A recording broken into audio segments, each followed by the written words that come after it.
കോൺഗ്രസിനുള്ളിൽ KPCC പ്രസിഡന്റിനെ തെരഞ്ഞെടുത്തു കഴിഞ്ഞിട്ടും വാക്പോര് മുറുകുന്നു. ആദ്യം ആരാണ് KPCC അധ്യക്ഷൻ എന്നതിനെ ചൊല്ലിയായിരുന്നു തർക്കമെങ്കിൽ സണ്ണി ജോസഫിനെ തെരഞ്ഞെടുത്തു കഴിഞ്ഞ് പരിഗണിക്കപ്പെട്ടിരുന്ന പേരുകളിൽ ഉണ്ടായിരുന്നവർക്ക് നേരെയുള്ള പരോക്ഷ പ്രത്യക്ഷ ആക്ഷേപങ്ങളുമായാണ് കോൺഗ്രസിലെ പല നേതാക്കന്മാരും രംഗത്ത് വരുന്നത്.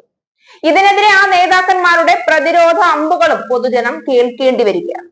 കുറച്ചെങ്കിലും ബോധമുണ്ടെങ്കിൽ ഇങ്ങനെ പരസ്യമായി തമ്മിൽ തല്ലാൻ ഈ നേതാക്കന്മാർ നിൽക്കുമോ?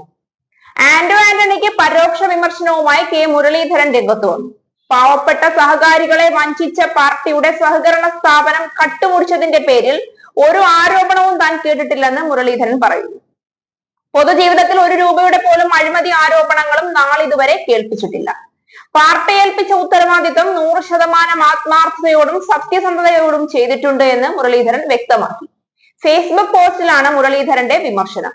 രാവിലെ K മുരളീധരനെ പരോക്ഷമായി വിമർശിച്ച് ആന്റോ ആന്റണി ഫേസ്ബുക്ക് പോസ്റ്റ് ഇട്ടിരുന്നു. അധികാരത്തിന്റെ ആർത്തിമൂത്ത് പാർട്ടിയെ പിളർത്താൻ ശ്രമിച്ച നേതാക്കൾ ഉള്ള പാർട്ടിയാണെന്ന് ഓർക്കണമെന്നായിരുന്നു വിമർശനം. K മുരളീധരന്റെ ഫേസ്ബുക്ക് പോസ്റ്റിന്റെ പൂർണ്ണ രൂപം ഇങ്ങനെയാണ്: മുൻ മുഖ്യമന്ത്രിമാരായ ശ്രീ K കരുണാകരന്റെയും ശ്രീ ഉമ്മൻചാണ്ടിയുടെയും ശ്രീ R ശങ്കറിന്റെയും സ്മൃതി കുടീരങ്ങളിൽ പുഷ്പാർച്ചന നടത്തി. നാളെ ചുമതല ഏറ്റെടുക്കുന്ന KPCCയുടെ പുതിയ നേതൃത്വത്തിന് അഭിനന്ദനങ്ങളും ഒപ്പം എല്ലാ വിജയാശംസകളും നേരുന്നു. നാളിതുവരെ എന്നെ പാർട്ടി ഏൽപ്പിച്ച ഏതൊരു ഉത്തരവാദിത്വവും 100% ആത്മാർത്ഥതയോടും സത്യസന്ധതയോടും ചെയ്തിട്ടുണ്ട്.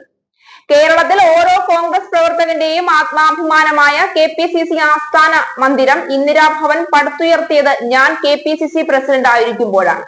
രാപ്പകലില്ലാതെ കേരളം മുഴുവൻ സഞ്ചരിച്ച് പ്രവർത്തകരോടൊപ്പം ചേർന്ന് കേരളത്തിൽ ഓരോ ബൂത്ത് കമ്മിറ്റികളും ചലിപ്പിച്ച് സംഘടനയെ ശക്തമാക്കിയ കാലഘട്ടം. നിർജീവമായിരുന്ന ജയ് ഹിന്ദും വീക്ഷണവുമൊക്കെ സജീവമായ കാലം. പാവപ്പെട്ട സഹകാരികളെ വഞ്ചിച്ച പാർട്ടിയുടെ സഹകരണ സ്ഥാപനം കട്ടുമുടിച്ചതിന്റെ പേരിൽ ഒരു ആരോപണവും ഞാൻ കേട്ടിട്ടില്ല. പൊതുജീവിതത്തിൽ 1 രൂപയുടെ പോലും അഴിമതി ആരോപണം നാളിതുവരെ കേൾപ്പിച്ചിട്ടില്ല.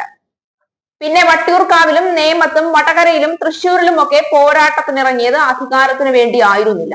രാജ്യത്തെ ഭിന്നിപ്പിക്കുന്ന വർഗീയതയ്ക്കെതിരെ മതേതരത്വത്തിനു വേണ്ടിയുള്ള പോരാട്ടങ്ങളായിരുന്നു പലതും. പാർട്ടിയുടെയും പ്രവർത്തകരുടെയും ആത്മാഭിമാനം സംരക്ഷിക്കാനായിരുന്നു പല മത്സരങ്ങളും. ഒടുവിൽ പ്രിയപ്പെട്ട രാഹുൽ ഗാന്ധിക്കൊപ്പം ഭാരത് ജോഡോ യാത്രയിൽ കേരളം മുഴുവൻ കാൽനടയായി സഞ്ചരിച്ചതും കോൺഗ്രസിലും മതേതരത്വത്തിലുള്ള അചഞ്ചലമായ വിശ്വാസം കൊണ്ടാണ്. രാജ്യത്തിന്റെ ജനാധിപത്യവും മതേതരത്വവും ഭരണഘടനയും സ്വാതന്ത്ര്യവും സംരക്ഷിക്കാൻ രാഹുൽ ഗാന്ധിയുടെ നേതൃത്വത്തിൽ നടക്കുന്ന പോരാട്ടത്തിനൊപ്പം അവസാന ശ്വാസം വരെ ഞാൻ ഉണ്ടാകും. ജനങ്ങളെ അണിനിരത്തി കേരളത്തിൽ പിണറായി വിജയന്റെ ദുർഭരണത്തിന് അന്ത്യം കുറിക്കാൻ UDFന്റെയും KPCCയുടെയും പുതിയ നേതൃത്വത്തിനൊപ്പം ശക്തമായി നിലകൊള്ളും.